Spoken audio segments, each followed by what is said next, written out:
Goodbye passwords, hello biometrics. Do we understand the privacy implications? I'll spare you the tension of getting to the end of my talk and tell you the answer is, I think, no. Well,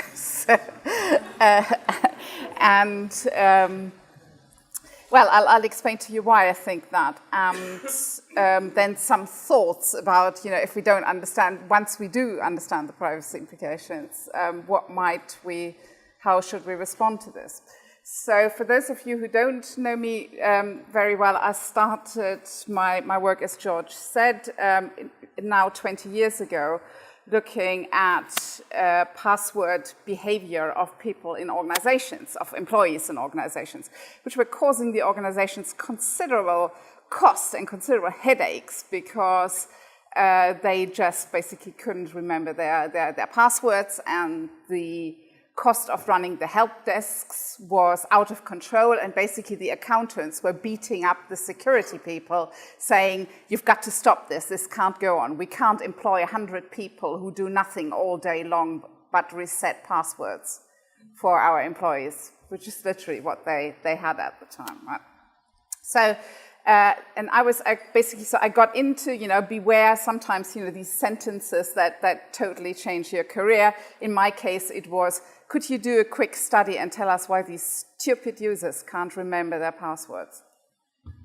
That was basically what got me into doing this study. And the answer was, well, who's stupid here? You're asking people to do something that's humanly impossible. I think a less well understood part of when we published this in 1999, this paper, Users Are Not the Enemy, Ann Adams and I, the part of, I think it's the most frequently cited paper in usable security, but I actually think sort of like most people haven't read the second half of it, where we actually then explained what happened as a result is what are the consequences, the follow-on consequences, when the employees experience that they're being told to do something in the name of security that they find impossible to do, is their whole perception of security becomes that it's a joke, basically, right? And it just becomes a team sport to find workarounds around the security in order to keep the show on the road, keep delivering, your service and your productivity. And that actually is, to some extent, looking back at it, I'm actually shocked. I'm shocked it took 20 years for this recognition about what the damage is the damage is as a result of not considering what is the impact on productivity, and what is the impact on the mindset of the 99% of people who are not security experts and who find they can't follow these things that have been mandated. I think it's really only after the NIST study, which basically where we illustrated this, the great authentication fatigue, and said, really, you could argue to some extent nothing has changed since users are not the enemy, right? People are still feeling they have to authenticate far too much. They're failing at it quite often. And once you start looking at the impact on productivity, and that's not just the time they're actually spending on those authentication tasks, but it's the disruption that authentication causes. So, when you're basically interrupted in the middle of a task and saying ooh, prove to me who you are, authenticate, give me your password, do something like this. It's not just the time you spend on that authentication task. You need to then go, when you're finished the authentication task, you can't seamlessly resume where you left off with your primary task, right? You're basically going, and where was I before I started this? And the pretty sort of stunning insight, and I was shocked with myself that it's taken me as a human factors person, it took me this long to actually be able to express this and quantify this, is that you have to redo about 40% of the work you've already expended on the primary task. And then, before you're even back to where you were when you were interrupted. So this kind of once you start adding this up, the impact on productivity is truly, it's just gigantic. And you can observe anywhere in the NIST study, we published it with a small sample of users, but I've done work in organizations where we've looked at hundreds or thousands of users. The impact on productivity is truly stunning, and people react to this. They don't take this passively, but what you can observe now is that people reorganize their workflow to avoid authentication. Yeah? So, of course, if you have a well-designed business process or a well-designed workflow, your operations people, when they find this out, they start, jumping up and down and running and screaming and saying like, this isn't, my whole business process isn't working as I thought, just because people start to batch tasks so they can minimize the number of authentications they have to do, right? And this is truly basically putting the cart before the horse. And you can see in the corporate world what we've documented there is people actually opt out of services, they return devices, we described these examples in the study that they're giving their laptop back and saying, keep it, I'm not using it anymore, and then the IT department says, oh, but then you can't access your emails whilst you're away. And the response is, well, that's tough. So everybody has to wait 2 or 3 days for me to answer my email. And now add on the effect of that basically happening. So you're holding up lots of other people. And it's actually really truly gigantic. I mean, our estimations at the moment, we're still working on trying to actually quantify this in a solid way, is that we're probably, that we're looking at a wastage of about 30% of productivity due to badly designed authentication in some organizations. So some people, of course, basically then also they don't pursue innovations in the name because they go, well, the battle I would have to have with the security department in order to basically try this new thing would be so much. So that's one response. Another response that we found with software developers, typically what they try and do is just they engage in a massive collusion and hiding organization. They try to keep their ideas away and what they do away from security. Because if security finds out, they're going to tell us not to do it. And some people just leave and trying to find, another organizations where their productivity isn't so much undermined.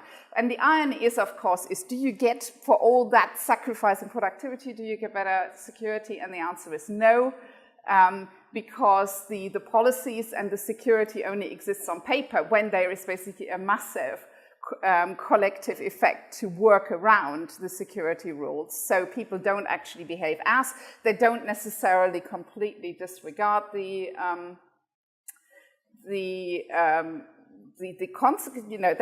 it's not that they have total disregard for security, but they engage in what we call shadow security. So they try and find a way of managing the best they know without in a way that they think is manageable and doable in the context of security. I think also the other knock-on effect that's very often ignored in organizations is when you get widespread non-compliance, you're creating a noise level on all your monitoring capabilities. And attackers love this, right? If you have lots of honest, engaged users breaking the security policy, they're creating a noise level on your monitoring function that for the attackers is just an absolute gift. They can basically snorkel in this, to their heart's content and do sorts of things without, triggering any responses. So, and really, I look back at it and I'm still stunned and I go like, why did we allow this to go on for so long?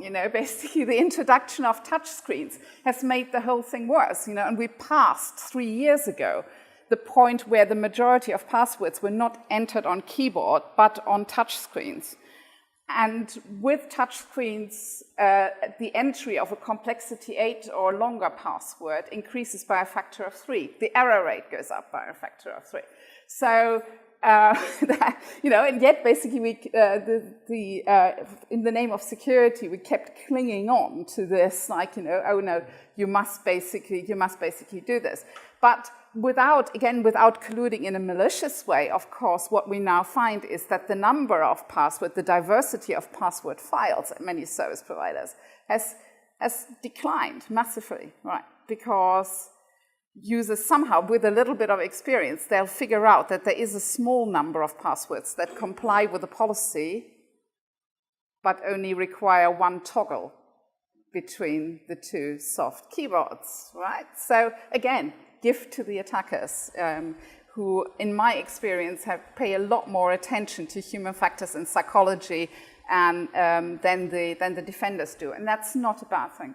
So, I mean, for all this, we've had like almost 20, or say, if we're generous and say, let's say 15 years since 1999, usable security research, umpteen alternative, graphical authentication, various kind of things proposed, and in the real world, really nothing changed as a result of it. Or very slowly, some things changed. So, to increase security, we've had the rise of two-factor authentication.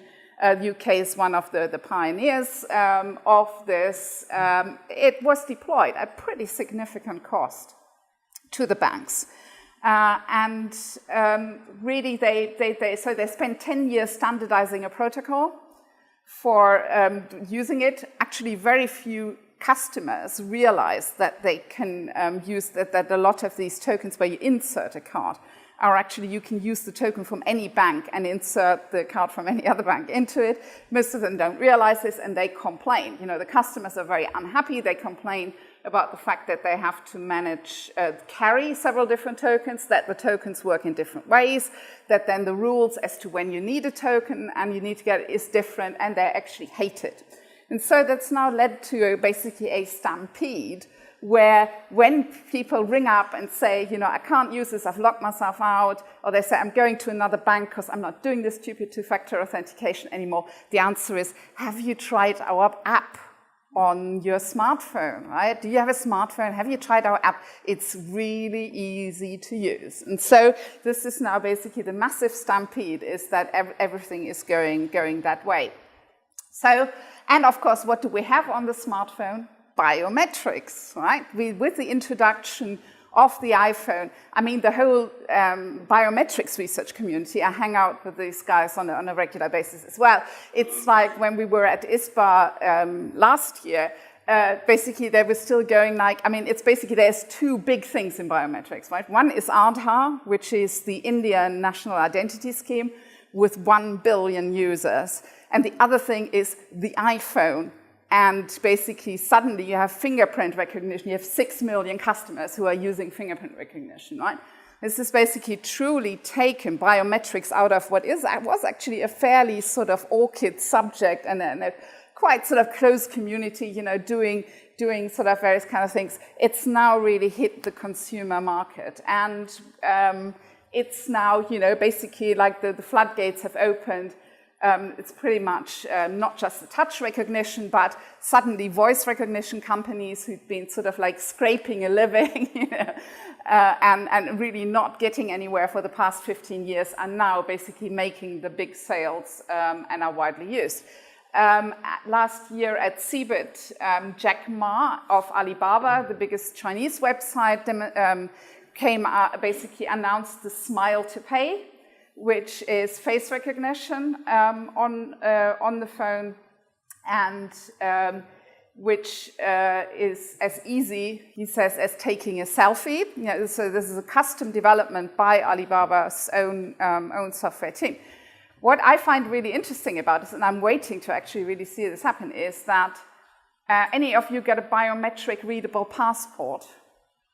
Some of you must, right? Do you remember what you were told you must not, what the specifications were when you got the part with the photograph for it, if you had to procure it yourself? What's the key, one of the key restrictions? No smiling, right? And I'm going like, okay, right? Traditional face recognition actually has a problem with smiling, and now we basically hear, so he's effectively telling us they've cracked this. But they're probably using the surface features, and they're using deep learning algorithm. That means they're not relying on the corners of the mouth as much as face recognition traditionally does. Very interesting. As a human factors usability person, I'm still going, okay, so you just made me pay far too much for this thing that I desperately need. And now to top it, I have to smile. when I'm paying for it, I think not everybody will be happy with it. Now, it's very clear that if you're using, the face, and it's very intuitively clear to people that that is not very privacy preserving. And so what we're seeing now is the hunt is on, for like, could we use biometrics, but that are more privacy preserving? And Yahoo basically alighted on this slightly what you might think is a slightly exotic little cousin here, which is ear recognition. But in fact, the ear has even been used in terms of national identity schemes. If you remember, in most countries, when you had your photograph taken, they were telling you that the left ear must be visible on it. So, because it's been used as part of a distinguishing feature. And it was really turned into a proper biometric as we know it by Swiss police. Jean-Pierre probably knows this, right? Because in Switzerland, with successful burglaries, they found there was a high incidence of ear prints on window panes. Does anybody know why? Yes, listening to see if anyone's home. And Swiss burglars do this more than burglars in other parts of the country, or at least they used to, because if you break into a Swiss home, the likelihood that if there's a male person inside, the likelihood that they have a rifle and know how to use it is much higher than anywhere else, except possibly in the US. That is. So it's a nice idea in a way. It's like, I'm not showing my face. All I need to do is point the camera at my ear. It's slightly tricky since you're not really getting any visual feedback. You need additional auditory feedback to position correctly. But, really, the floodgates have opened. And I have to eat my words on this one. I always used to make fun of this proposed authentication scheme that's using EEG, where they just say, just think your password, and we're taking an EEG, and that's basically then used to authenticate you. And I always basically held this up as something that's impractical, but actually, guess what? The work in human-computer interaction, which traditionally was trying to enable direct input for disabled people, so that has advanced at such a rate that this is now becoming a consumer technology. It's actually a story that repeats itself fairly often. You try and do something to enable disabled people's functionality, and that becomes a mainstream technology. So it's said to be like this. The gaming community has jumped on this with absolute alacrity because they're trying to cut out the time that it takes to make the input when you're gaming. And so, voila, we now have a $300 consumer device for direct input. And so the thinking your password, so where you then have a combination of the knowledge-based part and the EEG coming in as the additional biometrics. So you basically have one step, two-factor, and arguably zero-effort authentication, which is intriguing. But you're seeing already here, we're getting the shift. So in a way, the news about fingerprints and face and so on being used is pretty much last year's news, right? It's not just tech. And the rise of behavioral biometrics is really what's this year's news. One of the factors that stood in the way of adoption of traditional biometrics, the traditional static biometrics that take a physical characteristic of the user, has been that there are two types of failure rates. The failure to enroll rate, and then you've got either the failure typically the failure to recognize the person accurately. And there's a combination of different things. So typically what happens is you get very good failure to enroll rates, i.e. very low failure to enroll rates on something like the face. You get higher ones on fingerprints, but then when you're trying to deploy it, the failure to recognize a legitimate user who's turning up with a token and says, they're just too high. So the ones that have a high failure to enroll rate tend to perform quite well for the enrolled users, and the ones that have a low failure to enroll rate tend to have very high false recognition rates out in the field. And these that has, of course, a lot of practical implications. And that's really held, has in a lot of operational contexts, many system owners have hesitated to deploy it because if they do operations research and they understand productivity, they know what it means to even handle a 1 or 2% false rejection rate, never mind a 5 or 10% false rejection rate, which a lot of these static biometrics have shown to have in the field. So, voila, now we get behavioral biometrics, and counterintuitively, what it seems to turn out is that they basically can get to freakishly high accuracy rates, which make deployment possible. So Roy Maxion at CMU has basically spent a long time working on typing biometrics. Essentially, the whole thing started by him showing that the previous only 95% accurate was down to some very elemental systems engineering failure of the people who did the measurements. Essentially, they didn't realize that clocks tick different on different machines. And once he basically sorted that out, he's basically saying, 100% is really not, it's achievable, and it's achievable with a relatively low number of enrollment rates. So, and that story seems to be repeating itself with various other things. Well, or of course, with a lot of them, we get that in the sales brochure that this is the accuracy. We're not getting our hands on the data. So, what's happened with the shift to biometrics is the banks are still smarting a little bit from that expensive failure of introducing two-factor authentication. And they're starting to think what, biometrics, okay, now, do we really understand how this all works? And, maybe we should contract this out to specialists. And that really is the story that's happening now, is that on a large scale, banks are just handing over authentication to specialist companies that do this, and then effectively just pass a yes-no response back to the bank. So there's basically in various countries, there's this company in Sweden. So you're recognizing, and then you don't just do it once, you do this on a continuous basis. That's what they're basically saying. Now we're going to take a whole lot of parameters, and we will basically confirm to the bank that this is the legitimate customer.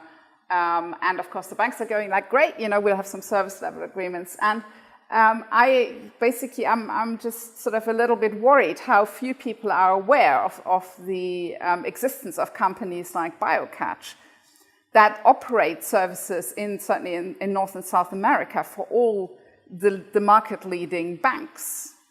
So they basically using behavioral profiles based on unique parameters, as they say, cognitive traits, hand-eye coordination, behavior pattern, usage preferences. Some of this stuff is fairly straightforward, like location and so on. Yeah, we know about that. But it's also these things of how you make the input on the touch screen. Already thought about that as a behavioral biometric. But if they're not sure it's really you, what they will do is yank the pointer off to a corner in the screen, and you think, oh, this is, I don't know, something's going wrong. And then they recognize you by the way of how you drag it back. So you're basically effectively being pushed to do some authentication when they really have any problem. And you don't even realize that that's taking place, right? So you're being continuously authenticated. And having lots of privacy people here in the audience, I don't need to spell out for you is what kind of data sets where these companies actually have. BioCatch is they've gone from, they originally claimed to measure 400 different parameters. Recently, they changed it to 500 different parameters on their website.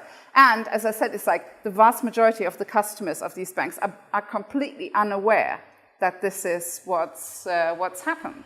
So I don't think they're realizing this. Also, we had a paper in the USEC workshop on Monday by Maria Menezrazad and her colleagues from Newcastle University, which did a study on just asking people about, like, you know, do you actually know about these sensors in your phone and what they do? And the answer was that yes, they know about sensors such as the camera, the touch screen, and some very basic ones, but they're not actually aware of the hidden sensors, such as the accelerometer and so on. And when you ask them, you know, how worried are you about this? So if they are worried and in the assessment of the researchers are correctly worried, that's green. And if they're not worried, that's red. And what you're seeing is like, you know, well, they know about very few of the sensors and they really don't understand what the potential implications for privacy are. And at the moment, they are just really unconcerned about it. And of course, it's like we have this proliferation of other devices that could potentially, you know, be used. You know, it's all the better to track you with. Of course, most of the users derive some immediate benefit for them. But what's one of the things that we, you know, that I think a lot of them aren't aware of is that the more widespread adoption becomes, the less opt-in really is an option. Right? When you get widespread adoption of something, then suddenly, if you're not opting in and you're trying to stay out, that actually marks you out as the, you know, as the odd person out. And so when we very typically hear in focus group and in conversations, well, yes, you know, I don't like this and I wouldn't want it, but I just won't use one of them. And you go like, you know, no, they're actually not understanding that this in itself is not, you know, that being a refusenik in the way society is going is not an answer. And it's very, very clear that there is a movement to using the technologies not just to identify and track, but to start to exert some form of control. You know, I mean, arguably with a driverless car, you will have this anyway. But even while we're still on the route there, try to get insurance if you're not enabling, you know, not allowing a certain degree of monitoring to happen. And, you know, I think we're only a year or two away from when cars won't start, you know, if you're too tired or you've consumed certain substances and so on, because the biometric sensors are already in the cars and they're being added at a furious pace. This is one of my favorites. You'll see, I was very keen on looking at how artists think about this problem. So this is a project from colleagues at the Royal College of Art. You know, basically said like, you know, the biometric toilet is the next logical step. You know. And I guess you don't have to tell that to Japanese toilet manufacturers who've already incorporated a huge number of things into the toilet. But let me come back to that later on. You know, so why is this one is this one so potentially subversive? Well, I mean, the other thing, did you know about this type of monitoring? Engagement pedometers for kids. So commercially provided, you know, the providers, commercial providers who monitor of how kids work, of course, all in the name of being able to personalize, to target, you know, to identify kids before they're lagging behind. It's always with the best intention, and this project was partly funded by the Bill and Melinda Gates Foundation. But I mean, the howls from the teaching establishment in the US, you know, sort of, they were quite loud, but I guess like really nobody listens very much to teachers. But it's like, you know, whether this really helps, you know, their protest essentially was like, you know, I don't think it really helps learning, you know, because at the end of the day, you're mostly measuring activation and concentration, but not really what you're concentrating on. And whether this really enables actually learning and improves skills is a different question. But the companies behind this, basically like Newton, K-N-E-W-T-O-N, is basically they're cheerfully admitting, you know, that, you know, these kids that they have on their in the schools that they supply their services to are the most data-mined, forget consumers, they are the most data-mined people on the planet, because literally everything they do in the interaction, and this is what you do when the input, but it is also the biometrics. It's where are you looking on the screen, but then also, what's your pupillary dilation response is. So that way I can figure out not just what you're looking at, but I can figure out which things are emotionally engaging to you in particular ways and why. So that type of, and I think it's a little bit worrying that this type of deployment has been allowed to take place, and really it's not widely, the general public is not widely aware of it, and it's not really been discussed. As I said, the teachers have been howling, but as far as I can tell, the US public hasn't really listened to them. So what you here, of course, getting is you're now getting this profusion of data that's being collected from, an ever-increasing number of devices or sensors, and then the great white hope, sort of like the new AI, as I call it, it's now coming around again as big data, which will save us with all the kind of problems that we're having. We can basically figure out, these connections, and we can figure out how to enable things that we deem to be desirable and how we stop things that we deem to be undesirable. One of the things that really worries me is when you start scratching a little bit is like the benefits of this type of approach largely are sold on face validity. Surely the more data we have, the better we know what's really going on. And basically there's people here in the audience who've done fantastic work to actually show, that the contrary is the case. But in the discourse that's happening in industry and the discourse that's happening in government, you never hear that, right? They're basically completely uncritically, the more data, the better, and the more we can actually start using this in a way to stop, undesirable things from happening. If we can use this to stop people from becoming obese, if we can use this to stop violence happening and so on, right? That would be the great thing. And that actually is the sort of like the model in the decision makers' heads that's driving a lot of this. And the debate about the next step from this, the social sorting, isn't really happening. I think this incredibly prescient report that the UK Data Protection Commissioner commissioned in 2006 called Sleepwalking into Surveillance Society. One of the authors, David Murakami Wood, basically said, the surveillance is everywhere, and the automatic classification and risk-based profiling that's happened, that is when they're talking about we can identify, problem children, we can identify, people who might be about to do something violent or criminal or whatever. This is social sorting. So, and the insidious part about it is that you're not running up against a big stop sign that says, no, don't do this. It's, in most cases, is you suffer exclusion without even realizing it, right? You simply will not be offered certain services or options. You will be presented with only certain options to do. And again, that ACLU pizza clip is like 10 years old, but still, if you haven't seen it, it's still worth listening to. Go and just Google for ACLU pizza and you'll see it.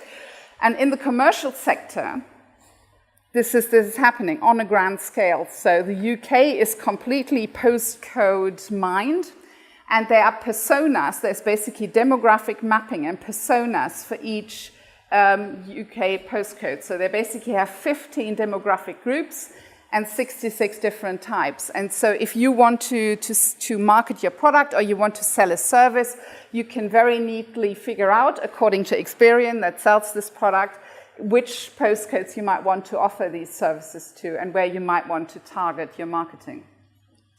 That's one thing, but it's also used, for instance, a big customer of Experian is the UK government. And they use this, for instance, to figure out where to target policing resources. They use it to figure out where to target leaflets to warn against the dangers of teenage pregnancy, and so on. And so basically this key problem of this approach is that this kind of data mining, which is probabilistic techniques, are used in a deterministic way, which that report 10 years ago already pointed out. And that's unfortunately, I think, becoming a reality. I think what the next part to it is, if we act to it, is like that even if you're aware of this and you say, like, I don't want this and I'm trying to sort of like, stay out of it, it's becoming increasingly difficult because you're not even required to put your finger down or to present your face to a camera. With high definition camera and with a proliferation of cameras, all you need to do is walk through a certain area. Or as my colleagues at the ISBA conference basically presented results from a drone with a high definition camera flying over a crowd, and then with post-processing data you can identify within minutes, footage collected within a few minutes, you can identify thousands of people using biometric face recognition. So the question is like, so why aren't people really sort of like raising this more as a, why aren't we being asked about this? Do we have any say in this? And I think I can explain that using the less well-known Adams and Sasse paper, which we published in 2001, which was about how people reason about privacy. And what we pointed out is this fundamental gulf between how people reason about privacy and how the law thinks, about privacy. So from an individual's point of view, they don't look at data as either being sensitive or not sensitive.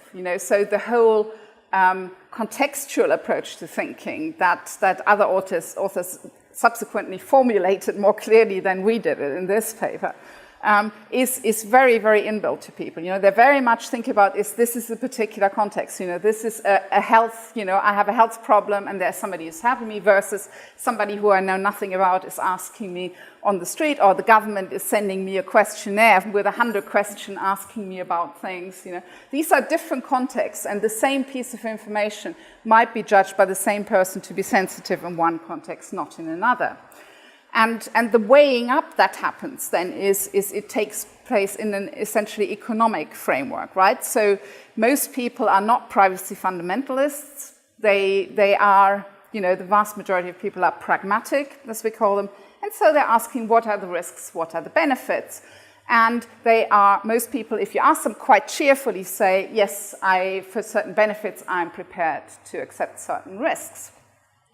And they judge that by looking at, who am I giving this information to and what purpose are they going to use it for? That's essentially their risk calculus. The problem with that, of course, is that they're working with severely restricted, imperfect information, and they have cognitive biases that mean they're doing a pretty lousy job on the risk assessment. The benefits are immediate and tempting, and often very appealing, and they basically get magnified. And so that whole balance, that balance trade-off that they think they are making is in reality not taking place.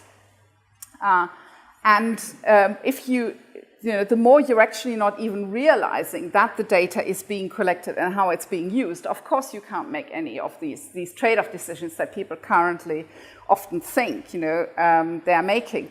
It's again about 20 years ago already, David Schenk in a book basically pointed out, he was pointing out that these marketing techniques that are being used, so already 20 years ago in the US, they would get people into typically males, who were bored in a shopping center on a Saturday, say like, would you like to earn $50? And you fill in a questionnaire, and then they ask you to look through some adverts, some magazines, and they do eye tracking to basically deploy exactly these things, to look where you're looking, but also by your pupillary response determining what kind of emotional loading you might have on that, and et cetera, et cetera. And if that's then subsequently deployed to offer you things, and to offer you things at a time when they can also determine from your behavioral biometrics that you might be tired, or that you might be in a bad mood, that you're suffering from ego depletion. Currently very fashionable to talk about ego depletion, when your willpower has been eroded.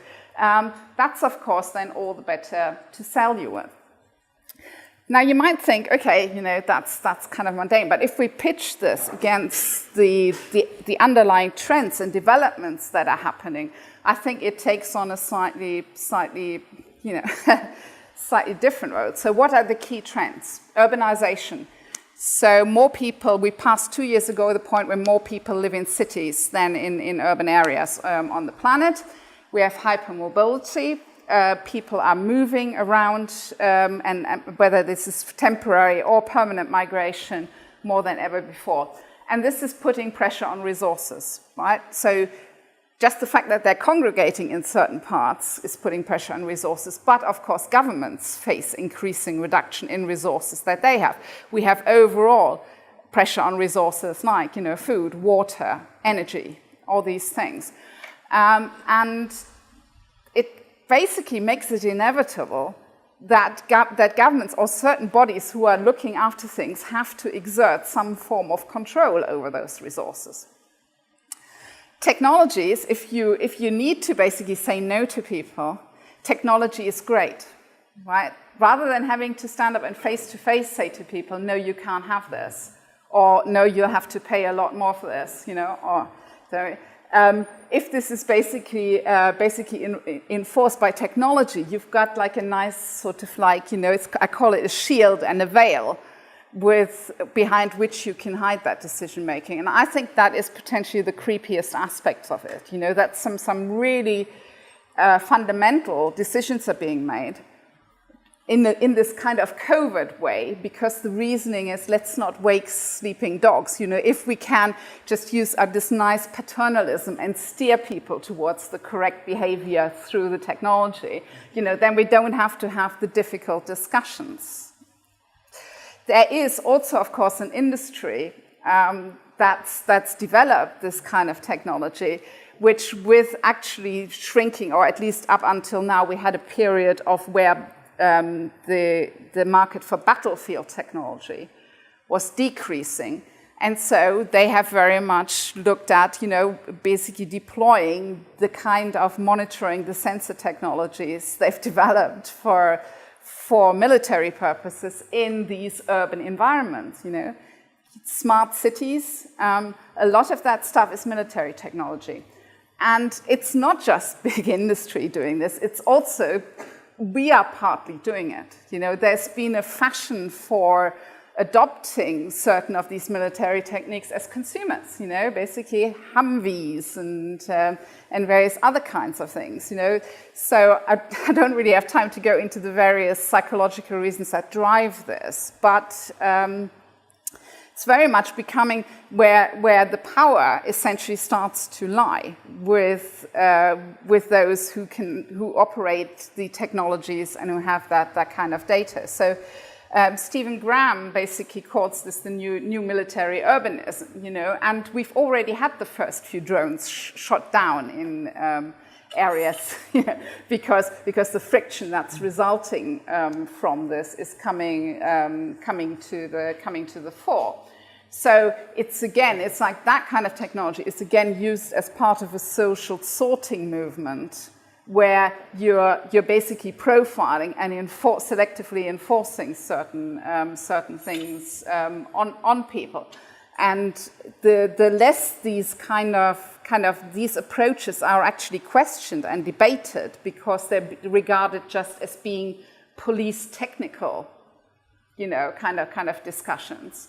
Nobody ever asked the population in the UK, for instance, whether they want all those, we've never had a referendum on cameras and automatic number plate recognition, and now adding to this automatic face recognition and whatever. In fact, once when the Department of Transport wrote to a selection of people whose number plates they'd captured on a motorway on a Sunday afternoon and asked them why they were driving there, there was an absolute uproar, and people were going like, what is here? So if this is sort of like happening covertly, I think it's very worrying, particularly if you add behavioral biometrics to this.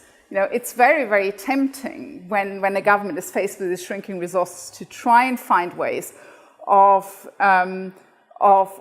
handling this in a way that doesn't require, very open public debate and having to say no to people, right? Because saying no to people is bad for politicians. And so we're basically trying to make this look like, operational, technical things and deploying this, So from a company point of view, they can offer you irresistible kind of things. And as I already said, the boundaries are eroding, right?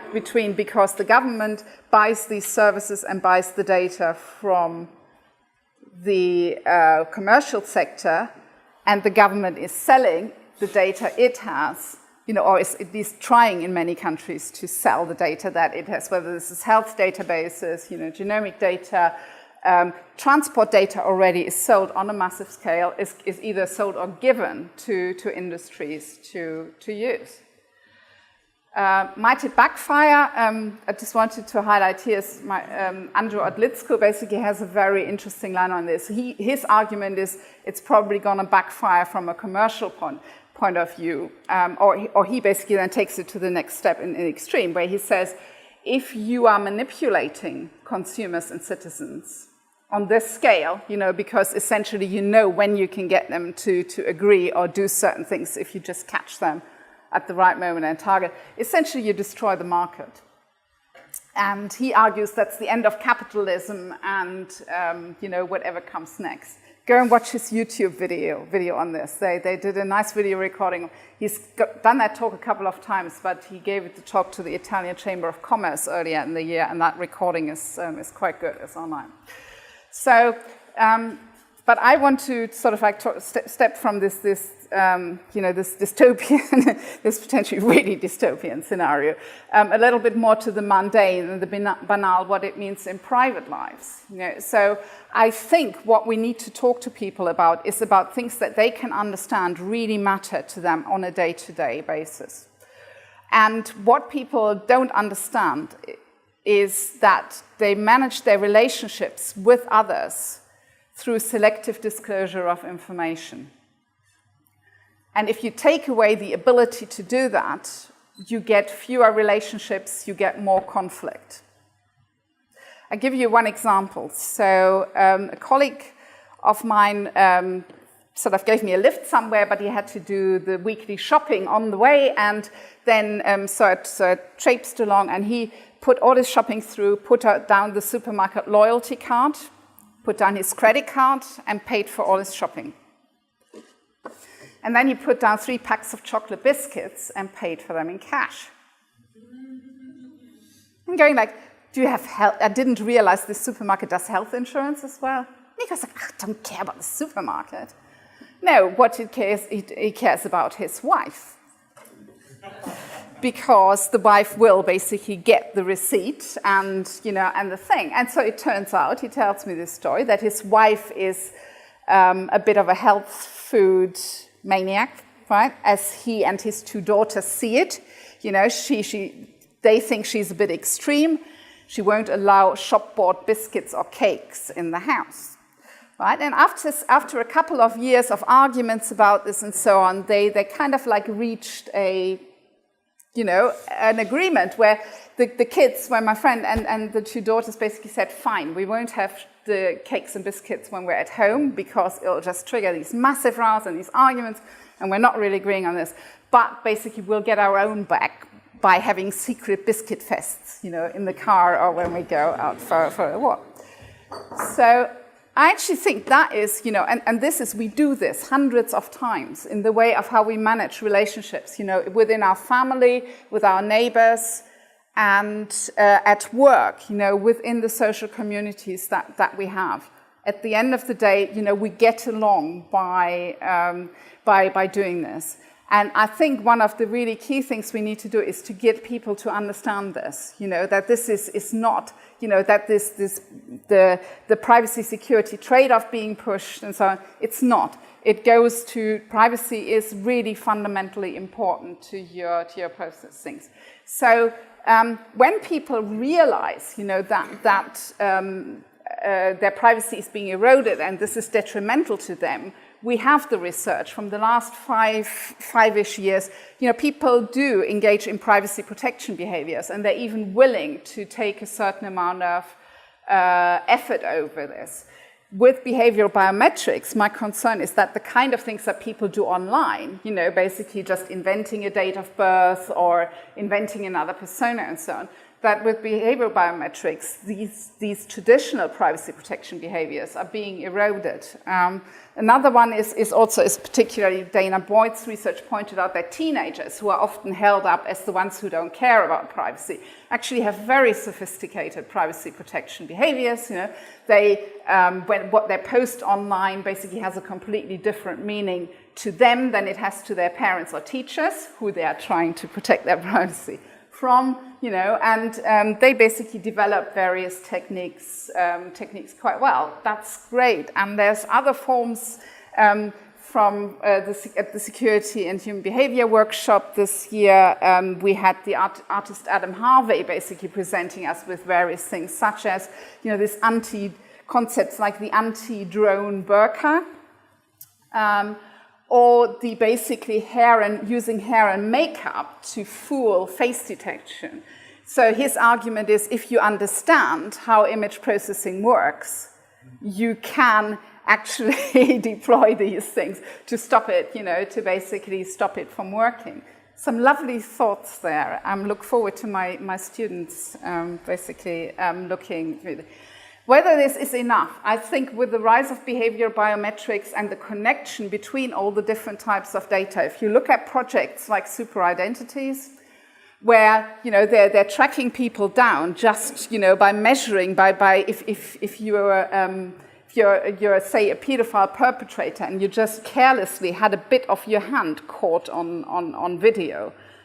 What they've demonstrated is by combining these kind of physical measurements and tracking online behavior, they can actually identify these people and track them down. I think we need to, the privacy protection behaviors would need to become sophisticated to a degree that I think is, it's impossible. And that basically really is why it's necessary to bring this basically out into the open and really discuss and make it clear to people how this is being used. I think to the general population, that extraordinary statement, we kill people based on metadata, and then can we please consider and if you consider the accuracy of it, as Christian Grothaff and a colleague pointed out in their recent article. It's really sort of like quite worrying. So to finish this is, we know technology has a profound impact on privacy, but I think the fact that most people don't understand that privacy is important and how technology influences it is now becoming a pretty urgent problem, because we're not going to be able to get any public discourse about this if we don't get a broader declaration of people, that people say like, no, we're not okay with this and we want this to be deployed. I think it's very important to bust, to address this, the risk-benefit trade-offs that they're making, and to inform people more clearly that they're basically quite misconceived.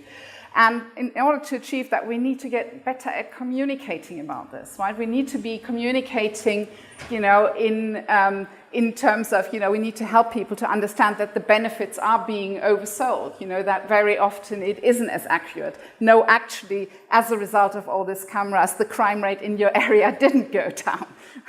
Et cetera, et cetera. If you look for the evidence, it's there.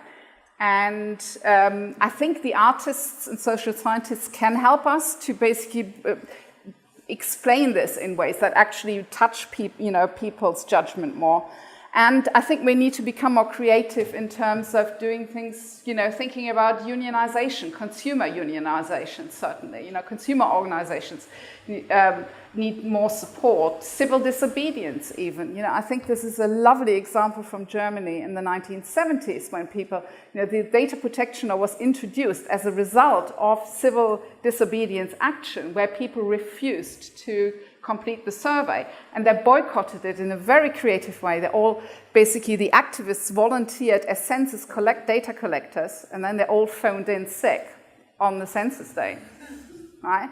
If you sit down and think about it, there is actually ways of how you can stop mass data collection happening.